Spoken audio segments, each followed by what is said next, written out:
Put some music on. What do you think this is, the funeral?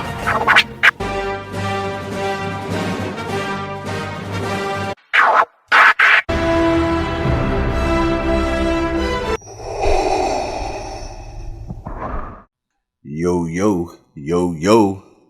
What's the damn deal? We're back again for another episode of the last episode. Getting right back to it, talking about the Falcon and the Winter Soldier. Obviously, we talked about the last episode of the Falcon Winter Soldier on the last episode of this podcast. The last episode.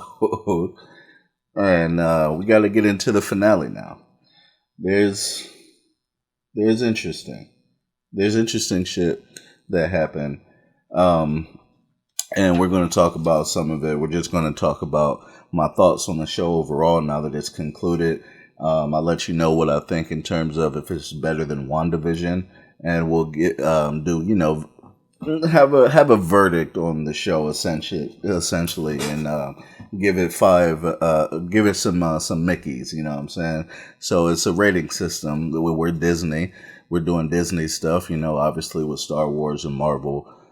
Star Wars stuff started with the Bad Batch. Remember, going on May 4th, it's going to be dropping on Disney Plus. I'll be watching that, talking about some of that stuff as well.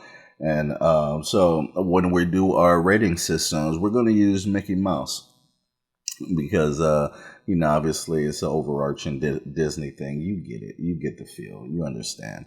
So also for people who are doing it, listening for the first time, I'm doing a live stream on my Instagram of me recording the podcast. So I'm live while I'm doing this.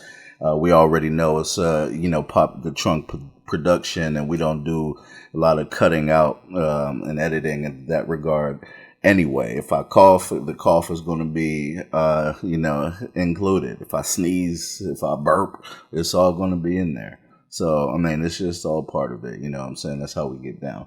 Now, let's get to the show because there's some things in particular that I want to touch on, and let's just run through. You know how we do. I'm scatterbrained.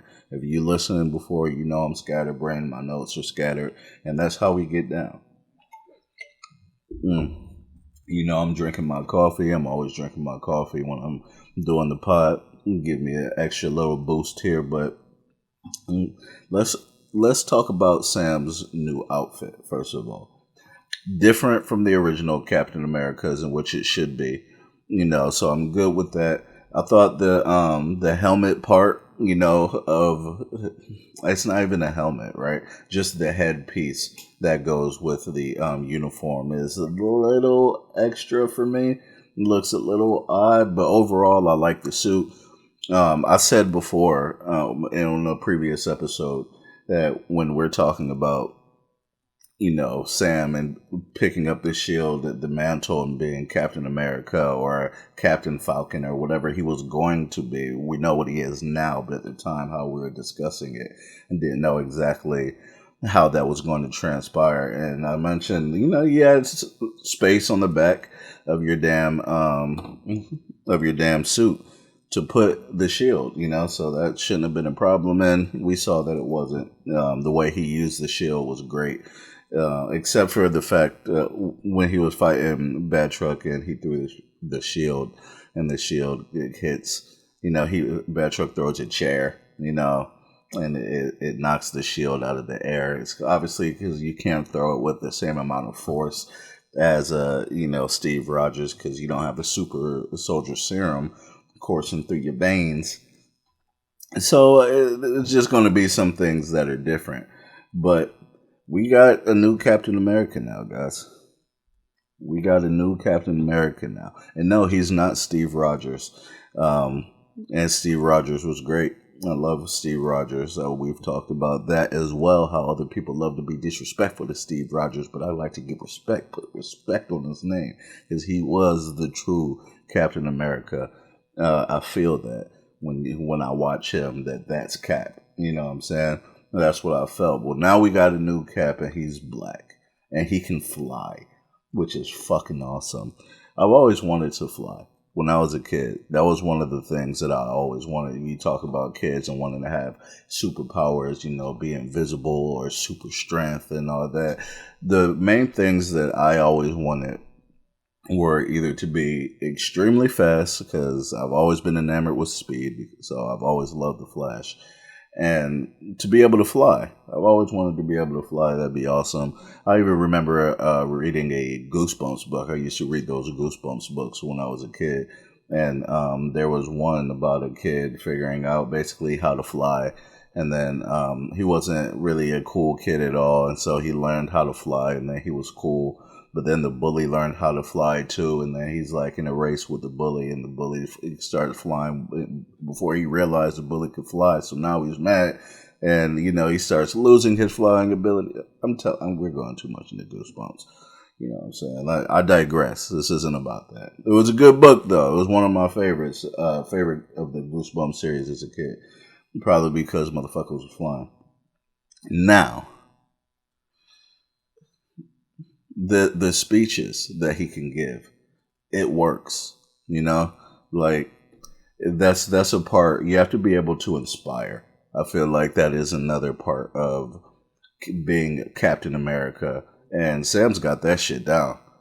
He's got that shit down. He can give the speeches. He's given a few of them that we've seen. And I saw something at one point online, though, somebody saying that Falcon was a side character in his own show, and I disagree with that entirely. I think they did a great job of managing and weighing this scene with Bucky versus this scene with Sam, and just putting more of one or the other on camera at a given time, telling different parts of the story as we moved along. But I felt that especially by the end of it, but still during, I felt that Sam was always the face of it, the main person. It's just that Bucky is also extremely important. He's part of the Falcon and the Winter Soldier. It's not just the Falcon, So I'm good with all of that. I think they did a great job bringing Sam along. And although I don't agree with him initially giving up the shield, we see that it comes full circle. He has it back now, and he's fully embracing the mantle. And maybe he had to go through that. Not maybe, it's apparent he had to go through what he went through to fully embrace the role. But I mean, that's just something that I felt that he should have embraced from the beginning. And that was my whole thing, right? Is it's never a referendum on him being a coward, or, what I'm saying, him as a person or anything like that. I just thought he made a bad decision. And, he realized it. It comes full circle, and now you are Captain America, and I dig. You just embraced the whole thing. You didn't do Captain Falcon or I'm still the Falcon just with the shield. You're like, no, this is important. You know what I'm saying? And so, with that being said, I appreciate the fact that he picked up the mantle, even though it did take him a while. I'm good with that because you finally came around, and the story was good overall. The show was good, and when I get mad at a show, then that means that you're doing a good job of presenting your story, and that's important. You have to pull people in. They have to want to watch and have feelings invested in something, basically, right? When it comes to these Marvel movies and shows, a lot of people who are on the outside may think that it's all, action, fight, fluff stuff. But no, they tell good, entertaining stories that can pull you in and make you feel things. And it's all about the storytelling, and they do a very good job of that. Like, throughout the whole thing, it's like, who are the real villains here? Is it the Flag Smashers? Is it Lieutenant USA? Is it the GRC? At the end of the day, the GRC, that big brother government who's trying to control everybody's lives, and, they're making these decisions to move these people out and move these people in. I mean, the whole thing is still, you see Sam was on the side of Carly. He didn't want to fight her. Because he understood the plight, what they were going for, why they were fighting the fight in the first place. Even though she was straying and going off of a path that, she was going deep into a path of just like mania, You know what I'm saying? She was becoming crazed, fighting so hard for it and willing to go too far into the mud. And that's just not where anybody needs to be, because that's not going to be beneficial for anybody. You see, her own squad started questioning her. We had the part where she says, one world, and there was no reaction from her squad, right? They were just kind of looking at it like, because she had just said that if they can't negotiate with the hostages, then they're just going to kill them. And it's like, hey, relax, okay? None of her people were really with that. And you can tell it was evident. But then she kind of, one world, she kind of bucked up at him. Like, it made me think of the Russell Westbrook back in OKC. If you ever saw the video of him walking off the court, giving his teammates dap, as he's walking by. And there was one teammate who didn't give him dap, who missed or whatever, didn't put his hand out. And Russell Westbrook turned around so fast and looked at him and gave him this look like, motherfucker, you better shake my fucking hand. And sure enough, the teammate shook his hand, and they went about their business. But it's a hilarious video that has been around for years. It kind of reminded me of that when they're like, yes, one people. All right, we're with you. Okay, relax on us. But at the end of the day, Carly too.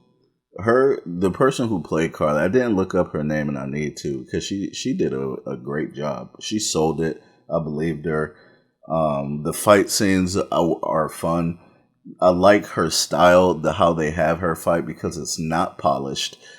She kind of uses her environment when she can. She's kind of smart, tries to throw counters and just use her strength to, overwhelm people, and it works. She's not a tactician when it comes to fighting. When that scene when she's fighting John Walker, it's like, he clearly has the skills to fight at a higher level, but she's a smart fighter. She's a tricky fighter, so she can still hold her own. And she's been in these streets, you know what I'm saying? So she got that. She's been a fighter like all her life type shit. So she's just got that grit about her that allows her to still, even though like we understand the super serum part of it, but you still have to have some know-how and how to throw a punch, throw a kick, how to move a little bit. And she has that, and I appreciate that. When she said, when she yelled "stay down" to Sam, the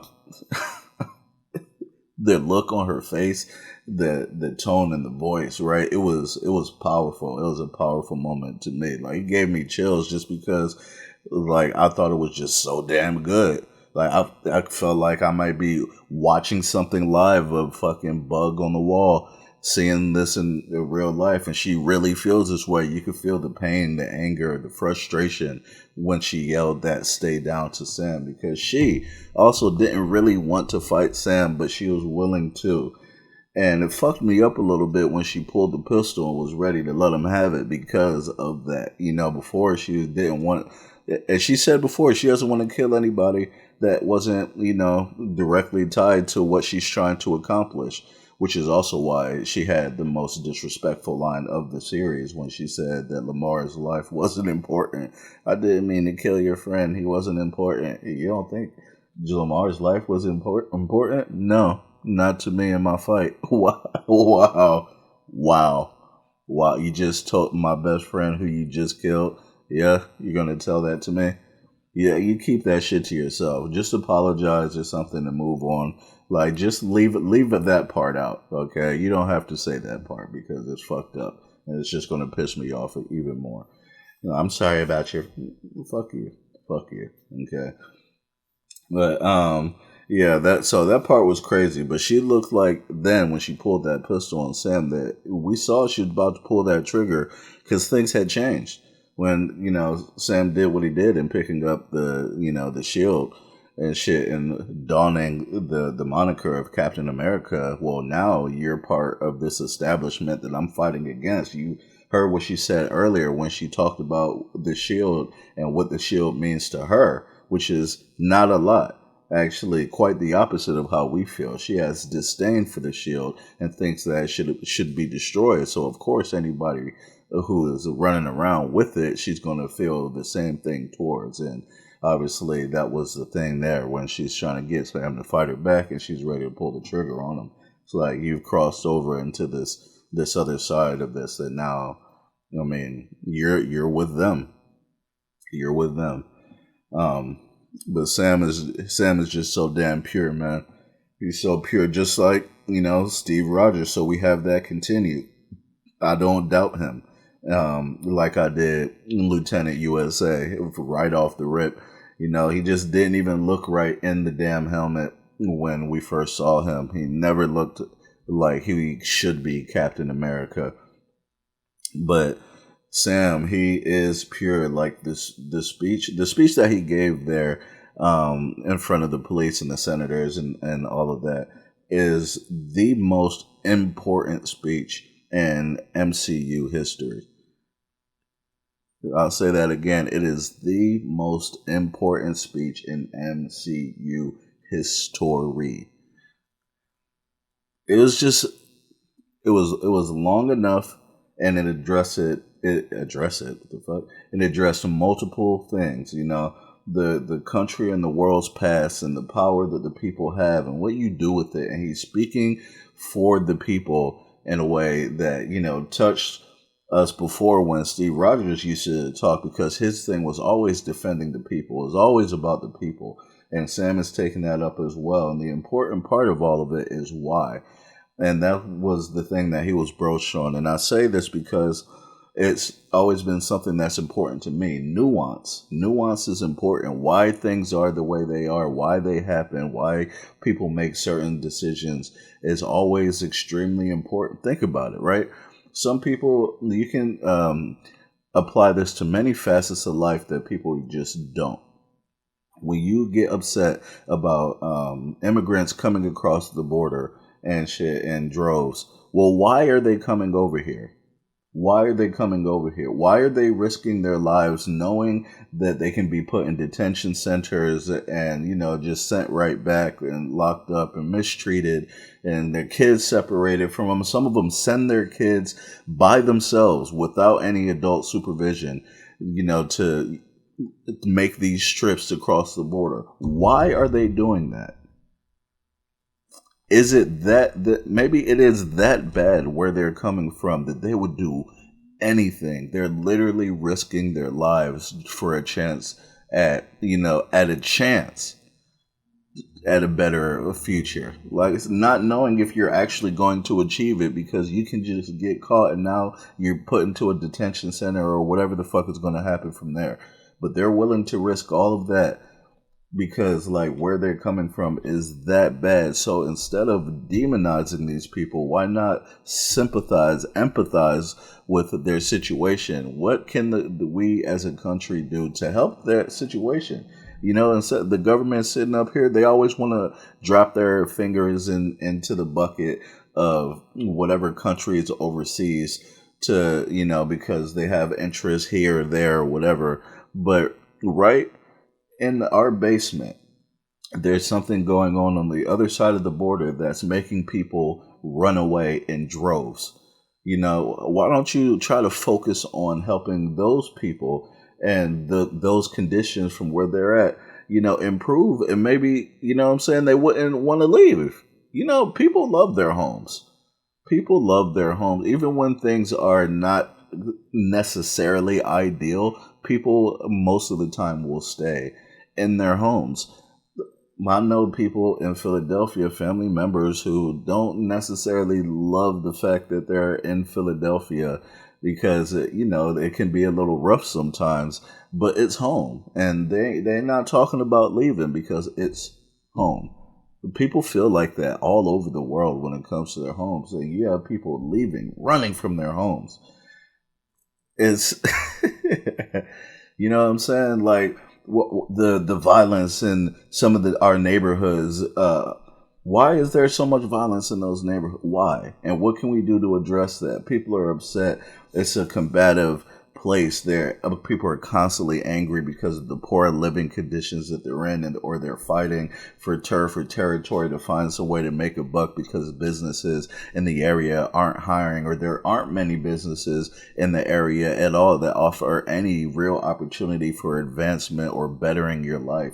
These are terrible circumstances. Not everybody has access to an insane amount of resources to pull yourself up out of a bad and poor situation. So those things can breed different types of mentalities, and some of those mentalities are violent. So instead of getting upset at the people who are living in these conditions, why are they acting like the way they're acting, and address that first. When you address the root of a problem, then everything else that follows, everything that grows from it, I don't want to go too hard on a plant analogy and things, how it grows from the roots, but you fucking get what I'm going here.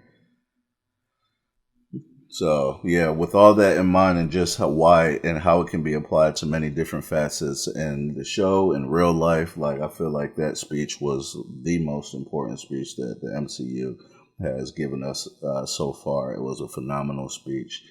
And that's saying something, because we've had some damn good speeches. It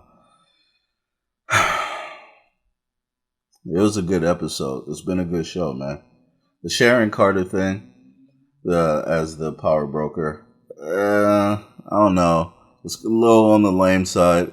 That was my only complaint about the show. Was that part of it. They played with me a little bit. I was like, is it her? Then I was like, it's not her. But then I was like, it might be her. And it's like, okay, it's her. The only thing is, the difference is from that in the reveal with WandaVision is that she wasn't someone who was pulling strings in a way that really truly affected the story of what Sam and Bucky were doing, what they were going through. So obviously Agatha was directly manipulating events in the story of what we were watching, with Wanda, and how things were unfolding and introducing different certain characters and this and that. And she wasn't influencing things to that degree, but she was still, playing a little Geppetto role in the background, apparently, as the power broker. And what I respect about her is that she's at least she's a little raw, you know what I'm saying? So now her experience here has made her raw. So how she did Batroc when she pulled the pistol, and she was like, because I don't do blackmail, I like that. That gave her some points in my book. That's something I can respect, because you're a villain now, right? And if you saw the credit scene, the post credit scene, and looks like we're going to see some more of her influencing things on the homeland, and that's going to be a pain in the ass for whoever has to deal with it. We'll see wherever she pops back up later.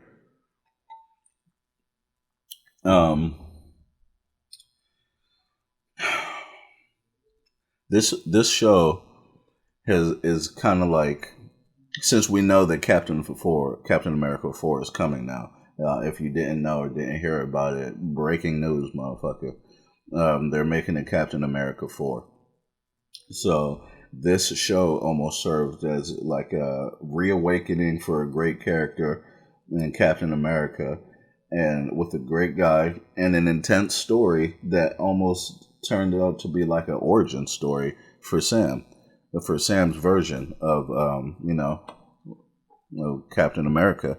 That kind of seems like what it turned into by the end of it.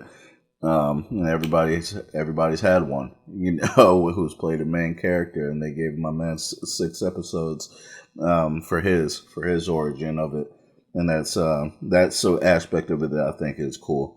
The Isaiah recognition and with the memorial, man. That part was just touching. It was amazing. It was great. There's not a ton that needs to be said about that. It's evident if you have any empathy, if you have a heart at all, then that shit was dope. That shit was dope. I really appreciated that was something that they did for Isaiah, that Sam did for him. Bucky going to see Yori to tell him about his son. Same thing, man. The way it's done, is super important. I appreciate that they did it, but they didn't force us to watch the sadness. You know what I'm saying? They didn't do it in a way that I talked about earlier that I was dreading, like they were going to. He was just going to find out somehow, you know, and then he was going to be all broken up and super sad, and it's going to be depressing. Like, spare me that. I don't need that in this show, you know. And they did, and I appreciate this. Marvel, goddamn, you do such a good job of giving us what we need and what we don't need. Just taking it out, like they do such a great job overall, man. There's always some things that miss, but overall, it's a phenomenal job of presenting content in a way that's, you know, received well by the viewers, not pressing me emotionally in a way that I don't want to be. So at the end of the day, also a Lieutenant USA is better than a U.S. agent. You know, I mean, we're close. We have the U.S. part, you know, the U.S. agent, USA Lieutenant. You know what we're talking about here. I like Lieutenant USA better. It's also going to be interesting to see how he rears his head later. I was almost unsure what he was going to choose in the fight with Carly, whether it was going to be saving the people or going after her. But it is what it is. He made the right decision, but I was unsure. Definitely. But yeah, at the end of the day, y'all, was the show better than WandaVision? They're two very different shows. And if you're going to do rewatching the shows would probably depend on the mood that you're in at the time, because they are that different. It isn't as blanket as just pick one up and start watching it. I mean, maybe it is for you. I love them both. And I would probably say that because I'm doing this right now live, Papa Trunk production, like I said. So I'm making the decision now on which one I think was better. And I gotta say, I gotta say Bucky and this one, the Falcon and the Winter Soldier. I give it a 4.5 Mickeys. You know what I'm saying? 4.5 out of 5. And I'll give WandaVision a 4 out of 5 Mickeys. Both great shows.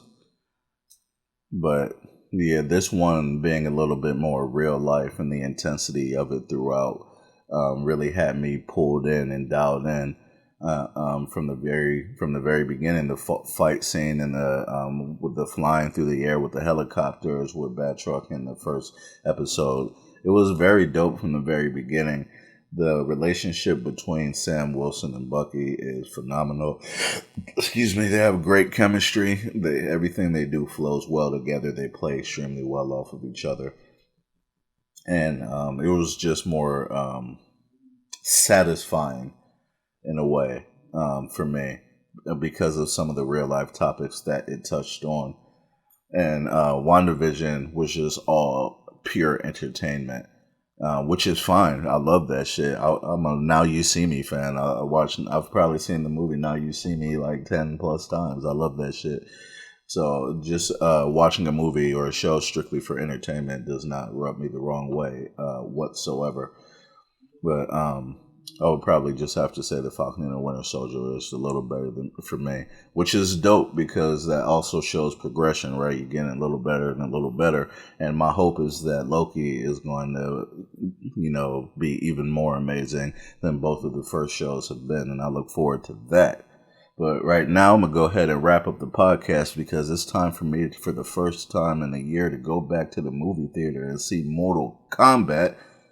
I can't fucking wait. It's about to go down. As soon as I finish this here, I'm going to throw my shoes on, go hop in the whip, and take my ass to the theater so I can go ahead and watch it experience it. It's about to go down, and I can't wait. Now, I will be back again for another episode of the last episode next week. And what are we going to talk about? Because there's not going to be a new show. Don't worry about that. There's always something to talk about, okay? Yes, you call me Nationhood Nico in the building. Yes, as soon as I drop this, go ahead and do that. Give me a call. Because I still need to throw my shoes on and do a couple of things to get ready or whatever. But it'll only take me a minute or so. Shout out to everybody who's been listening and rocking with me with the podcast still. We're a few months into this thing now. It's been going well. I hope you're still enjoying it. If you have any suggestions or want to just show some love, leave a review, leave a like. Follow me on social media at JaLilWill on Twitter and Instagram. Like I said, make sure to like and share the show as well, just because I need to know if you fucking with it, all right? And I'm going to be here trying to make it better, always trying to improve for you guys, because that's what we're here for. We're here to have fun. We're here to entertain, all right? Now, I'm out. You know how we do. You know how we do. Sun's getting real low. We out.